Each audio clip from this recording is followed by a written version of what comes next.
നമസ്കാരം. 2024 കടന്നു പോവുകയാണ്. യുദ്ധവും കലാപവും വിപ്ലവവും കണ്ട വർഷം. ലോകത്തെ ഭൂരിഭാഗവും പോളിംഗ് ബൂത്തിൽ പോയ വർഷം. നിരവധി രാജ്യങ്ങളിൽ ഭരണമാറ്റം കണ്ടു. ചില രാജ്യങ്ങളിൽ ഏകാധിപതികൾ തെറിച്ചു. ജനാധിപത്യം അസ്തമിച്ച ചില രാജ്യങ്ങളിൽ അധികാരം വ്യക്തികളിൽ കേന്ദ്രീകരിക്കുന്നു. മനുഷ്യ ചരിത്രത്തിലെ ഏറ്റവും ചൂടേറിയ വർഷമായിരുന്നു 2024. കാലാവസ്ഥയെക്കുറിച്ചുള്ള ആകുലത കൂടിയ വർഷം. എഐയുടെയും ബിറ്റ്കോയിൻ്റെയും വളർച്ച കണ്ടു. സുനിത വില്യംസ് ബഹിരാകാശത്ത് കുടുങ്ങിയപ്പോൾ ഇലോൺ മസ്കിൻ്റെ സ്പേസ് എക്സ് ചരിത്രം കുറിച്ചു. കഴിഞ്ഞുപോയ വർഷത്തെ പ്രധാന കാഴ്ചകളിലേക്ക് വേൾഡ് വിത്തസിലേക്ക് സ്വാഗതം.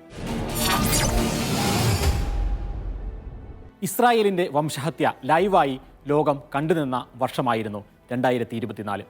ഗസ പോലെ ഒരു യുദ്ധമുഖം ഈ നൂറ്റാണ്ടിൽ വേറെ ഉണ്ടായിട്ടില്ല.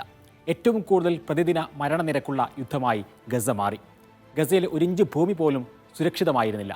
വെള്ളവും ഭക്ഷണവും വൈദ്യുതിയും വിച്ഛേദിച്ച് ലക്ഷക്കണക്കിന് കുഞ്ഞുങ്ങളെ കടുത്ത പട്ടിണിയിലാക്കി ഇസ്രായേൽ. പക്ഷേ ഗസക്കാർ തോൽക്കാൻ തയ്യാറായില്ല. 450 ദിവസം പിന്നിട്ടിട്ടും അവരുടെ നിശ്ചയദാർഢ്യത്തിന് ഒരു കുറവുമില്ല. അധിനിവേശ സേനയ്ക്കെതിരെ വിശ്വാസത്തിൻ്റെ കരുത്തിൽ അവസാന ശ്വാസം വരെ പൊരുതുകയാണവർ. ലോകരാജ്യങ്ങളിലെ ഭരണകൂടങ്ങൾ ഇസ്രായേലിനൊപ്പമാണ് എങ്കിലും ലോകത്താകെയുള്ള ജനങ്ങളിൽ ഭൂരിഭാഗവും ഗസക്കൊപ്പമാണ്. US ക്യാമ്പസുകൾ ഗസക്കായി വൻതോതിൽ പ്രക്ഷോഭമുയർത്തി. യുദ്ധം പശ്ചിമേഷ്യയിലാകെ വ്യാപിക്കുന്നതാണ് 2024 കണ്ടത്. ലബനാനിൽ ഹിസ്ബുള്ളയും ചെങ്കടലിൽ ഹൂത്തികളും ഇസ്രായേലിനെതിരെ ആക്രമണം തീർത്തപ്പോൾ അമേരിക്കയും UK നേരിട്ട് കളത്തിലിറങ്ങി. ഇറാനും ഇസ്രായേലും നേരിട്ടുള്ള സംഘട്ടനത്തിലേക്ക് കാര്യങ്ങളെത്തി. ഇറാൻ പ്രസിഡന്റിൻ്റെയും വിദേശകാര്യമന്ത്രിയുടെയും ദുരൂഹ അപകട മരണം.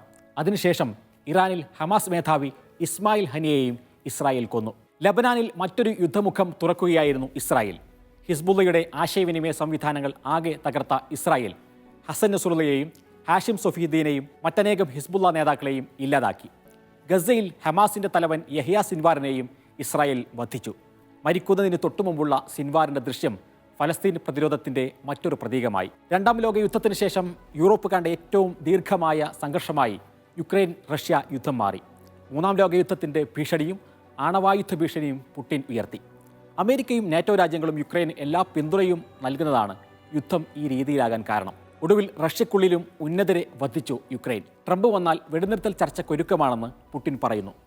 മറ്റു യുദ്ധങ്ങളെപ്പോലെ ലോകം ശ്രദ്ധിക്കാത്ത സുഡാൻ ആഭ്യന്തര യുദ്ധവും വികസിച്ചു. 1.5 ലക്ഷത്തോളം പേർ സുഡാനിൽ കൊല്ലപ്പെട്ടു എന്നാണ് റിപ്പോർട്ട്. ലോക ജനസംഖ്യയുടെ പകുതിയിലധികം പേരും പോളിംഗ് ബൂത്തിൽ പോയ വർഷമായിരുന്നു 2024. 70-ലധികം രാജ്യങ്ങളിൽ തെരഞ്ഞെടുപ്പ് നടന്നു. US പ്രസിഡന്റ് തെരഞ്ഞെടുപ്പ് തന്നെയായിരുന്നു ഏറെ പ്രാധാന്യം നേടിയത്. ഡൊണാൾഡ് ട്രംപ് വീണ്ടും അധികാരത്തിലേറി. സിറിയയിൽ ബഷാർ അൽ അസദിൻ്റെ പതനവും HTSൻ്റെ മുന്നേറ്റവും അപ്രതീക്ഷിതമായിരുന്നു. UK കൺസർവേറ്റീവ് പാർട്ടി ചരിത്രത്തിലെ ഏറ്റവും വലിയ തോൽവി ഏറ്റുവാങ്ങി. കെയർ സ്റ്റാമർ പ്രധാനമന്ത്രിയായി.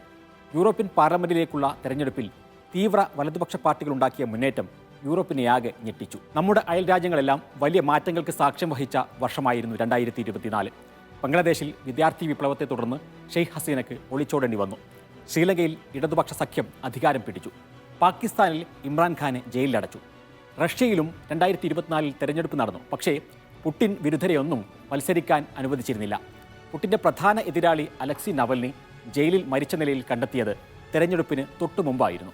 2024 ലോകം ഗൂഗിളിൽ ഏറ്റവും കൂടുതൽ തിരഞ്ഞ കാര്യങ്ങളിലൊന്ന് കൊടും ചൂടിനെക്കുറിച്ചായിരുന്നു. മനുഷ്യ ചരിത്രത്തിലെ ഏറ്റവും ചൂടേറിയ വർഷമായിരുന്നു 2024. കാലാവസ്ഥയെക്കുറിച്ചുള്ള ആകുലത കൂടിയ വർഷം. ആർട്ടിഫിഷ്യൽ ഇൻ്റലിജൻസ് പ്രധാന റോളിലേക്ക് വന്നു. ബിറ്റ്കോയിൻ്റെ വളർച്ചയും കണ്ടു. സുനിത വില്യംസ് ബഹിരാകാശത്ത് കുടുങ്ങിയപ്പോൾ ഇലോൺ മസ്കിൻ്റെ സ്പേസ് എക്സ് ചരിത്രം കുറിച്ചു.